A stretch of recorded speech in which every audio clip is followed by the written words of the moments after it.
தேர்தல் ஆணையத்தின் செயலியில் கிடைத்த தகவலின் அடிப்படையில் வாக்குப்பதிவு சதவீதம் கணக்கிடப்பட்டதால் குளறுபடி நடைபெற்றது என தலைமை தேர்தல் அதிகாரி சத்யபிரதா சாஹூ அறிவித்திருக்கிறார்.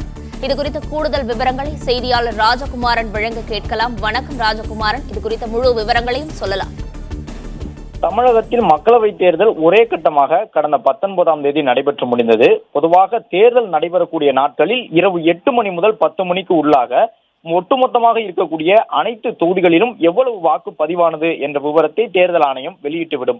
அதன்படி 19ஆம் தேதி மாலைக்கு பிறகு தேர்தல் ஆணையம் சார்பில் அதிகாரப்பூர்வமாக தமிழகத்தில் 72% கூடுதலாக வாக்குகள் பதிவானதாக தேர்தல் ஆணையம் அறிவிப்பினை வெளியிட்டிருந்தது.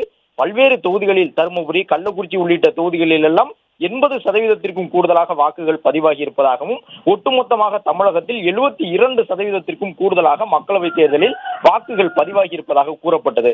ஆனால் அதற்கு அடுத்த நாள் காலை 20ஆம் தேதி தமிழகத்தில் 69.46% அளவு மட்டுமே வாக்குகள் பதிவாகி இருப்பதாக மறு அறிக்கையை தேர்தல் ஆணையம் கொடுத்திருந்தது.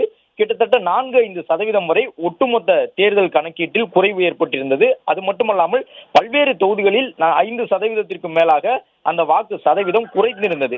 இது பலருக்கும் கேள்வியினை எழுப்பியிருந்த நிலையில் தற்போது அதற்கான பதிலை எதற்காக 2 விதமாக தகவல் சொல்லப்பட்டது, இரவு சொன்ன தகவலை மறுத்து வாக்கு சதவீதம் குறைவாக மறுநாள் வெளியிடப்பட்டது ஏன் என்பதற்கு தலைமை தேர்தல் அதிகாரி தகவல் சொல்லியிருக்கின்றார்.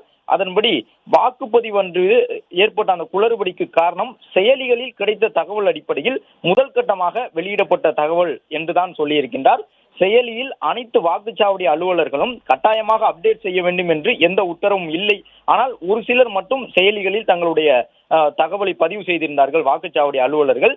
அதன்படி தேர்தல் நடத்தும் அதிகாரி கையெழுத்து போட்டு கொடுக்கக்கூடிய தகவல் காலதாமதமாக கிடைத்த நிலையில் அன்று மாலை செயலியில் ஒரு சில தேர்தல் நடத்தும் அலுவலர்கள் சொல்லியிருந்த தகவல் அடிப்படையில் வாக்கு சதவீதத்தை கணக்கிட்டு சொன்னதாகவும், அதன் பிறகு மறுநாள் தேர்தல் நடத்தும் அதிகாரி கையெழுத்து போட்டு கொடுத்த தகவல் முழுவதுமாக கிடைத்த பிறகு புதிதாக அறிக்கை கொடுத்ததாகவும், அதன் காரணமாகவே வாக்கு சதவீதம் குறைந்தது போன்று ஒரு 2 விதமான அறிக்கை வெளியானதாகவும் தலைமை தேர்தல் அதிகாரி தற்போது தெரிவித்திருக்கின்றார்.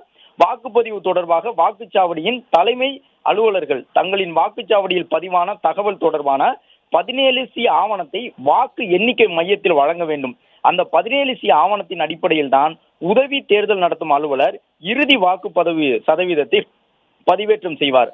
அதில் வரக்கூடிய தகவல் தான் இறுதியானதாக இருக்கும் என்று சொல்லியிருக்கின்றார்கள். அதாவது செயலியில் பதிவேற்றம் செய்த தகவல் முரணாக இருந்ததால் முதல் நாள் கொடுத்த பட்டியல் தவறாக இருந்ததாக தேர்தல் அதிகாரி தெரிவித்துள்ளார்.